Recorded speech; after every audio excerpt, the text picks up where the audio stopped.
शुक्ल पक्ष की एकादशी मोहिनी एकादशी के नाम से जानी जाती है। युधिष्ठिर ने पूछा कि भगवान बैसाख मास में शुक्ल पक्ष की नाम से जानी जाने वाली एकादशी कौन सी होती है और उसका फल क्या है और उसके लिए कौन सी विधि है। तो भगवान श्री कृष्ण बताते हैं कि पूर्व काल में परम बुद्धिमान रामचंद्र जी ने महर्षि वशिष्ठ से यह बात पूछी थी जिसे आज तुम मुझसे पूछ रहे हो। श्री राम जी ने कहा कि भगवान, जो समस्त पापों का क्षय था, सब प्रकार के दुखों का निवारण करने वाला परम उत्तम व्रत हो, उसे मैं सुनना चाहता हूँ। तो वशिष्ठ जी बोले कि श्री राम जी, तुमने बहुत उत्तम बात पूछी है और मनुष्यों के कल्याण के लिए ये एक बहुत अच्छा और साधकों के लिए उत्तम व्रत है। तुम इसको सब पापों से इसमें व्रत करने से शुद्धि हो जाती है और लोगों को हित की इच्छा से मैं पवित्रों में पवित्र उत्तम व्रत का वर्णन करता हूँ। बैसाख मास में शुक्ल पक्ष में जो एकादशी होती है वो मोहिनी एकादशी के नाम से जानी जाती है। वो सब पापों को हरने वाली है और सब प्रकार से उत्तम है। उसके व्रत के प्रभाव से मनुष्य मोह जाल तथा महापातकों से छुटकारा पा जाता है। सरस्वती नदी के रमणीय तट पर भद्रावती नाम की सुंदर नगरी है। वहाँ धृति नामक राजा, जो चंद्रवंश में उत्पन्न और सत्य और प्रतिज्ञ राजा थे, उसी नगर में एक बनिया रहता था जो धन धान्य से परिपूर्ण और समृद्धशाली था। उसका नाम धनपाल था। वो सदा पुण्य कार्य करता रहता था। दूसरों के लिए पानी पीने के लिए व्यवस्था करता, बगीचा लगवाता और तालाब बनवाता, घर बनवाया करता था जिसमें बड़ी बड़ी विश्रामशालाएँ होती थी और जिसमें लोग आकर के धूप में थके हुए लोग आराम करते थे। विष्णु जी की भक्ति में उसका मन से अनुराग था और वह सदा शांत चित्त में रमण करता था।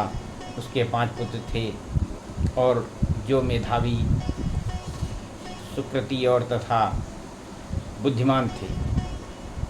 धृष्ट बुद्धि 5वां नाम का उनका लड़का था और वो सदा बड़े बड़े पापों में संलग्न रहता था।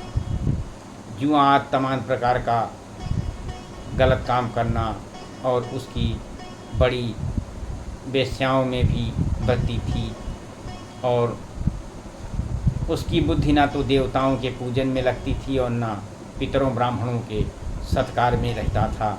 वो दुष्ट आत्मा था। अन्याय के मार्ग पर चलकर अपने पिता का धन खराब किया करता था। एक दिन वह किसी वेश्या के गले में बाँह डाले चौराहे पर घूम रहा था। तब उसके पिता ने उसे अपने घर से निकाल दिया और उसने कहा कि तुम बंध बांधवों से परित्याग तुम्हारा हो चुका है। और अब वो दिन रात दुख और शोक में डूब गया तथा तमाम प्रकार के कष्ट उठाता हुआ चारों तरफ घूमने लगा। एक दिन किसी उसके पुण्य के उदय हो जाने से महर्षि कौंडिक आश्रम पर जा पहुंचा और बैसाख का महीना था।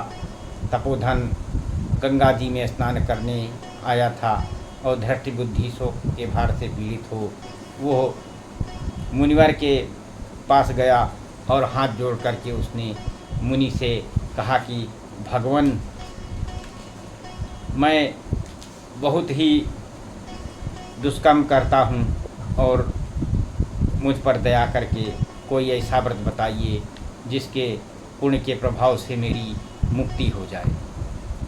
तो ऋषि बोले कि बैसाख के शुक्ल पक्ष में मोहिनी नाम की एक प्रसिद्ध एकादशी का व्रत है।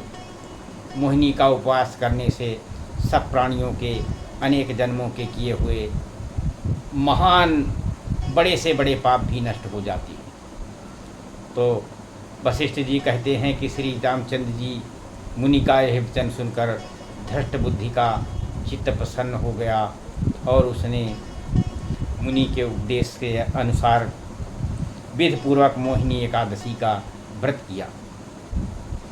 इस व्रत के करने से वो सारे पापों से निवृत्त हो गया और दिव्य देह धारण करके गर्म पर सवार हो करके सब प्रकार के उपद्रवों से रहित श्री विष्णु भगवान के धाम को चला गया। इस प्रकार यह मोहिनी व्रत का किया हुआ उत्तम फल, जिसके पढ़ने और सुनने से सहस्त्र 100 गौओं के दान के बराबर फल प्राप्त होता है।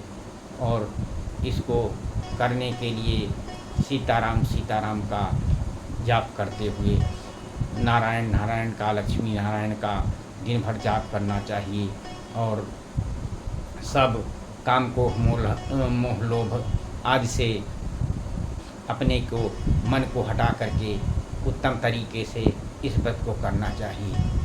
भजमन नारायण नारायण हरि हरि, श्रीमन नारायण नारायण हरि हरि, तेरी लीला सबसे न्यारी न्यारी की हरि।